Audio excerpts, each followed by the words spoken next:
Alors oui, c'est une réalité. On a de plus en plus de sanctions, on a des économistes et des chercheurs en relations internationales qui scrutent l'ensemble des textes de loi, des décrets qui paraissent dans les différents pays et qui tiennent un compte des sanctions. Ce n'est pas non plus quelque chose de totalement nouveau, les sanctions. Les sanctions existent depuis que les États ou les groupes politiques existent. Les sièges des villes, c'est des sanctions. Les blocus, c'est des sanctions. Mais il est vrai que depuis les années 50, on a une croissance régulière, une augmentation régulière des sanctions qui tend même à s'accentuer depuis les années 2000.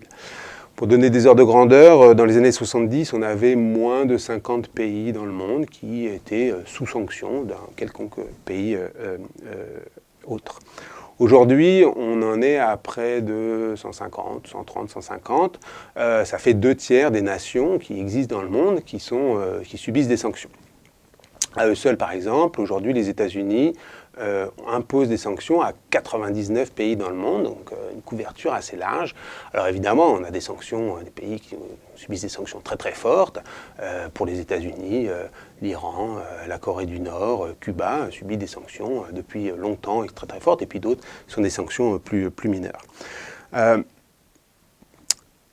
Depuis les années 2010, on a effectivement une accélération importante du nombre de sanctions avec une tendance un peu nouvelle, c'est que au XXe siècle, l'essentiel des sanctions étaient des sanctions érigées par des pays occidentaux à l'encontre d'autres pays, des pays en développement ou des pays non européens, non nord-américains.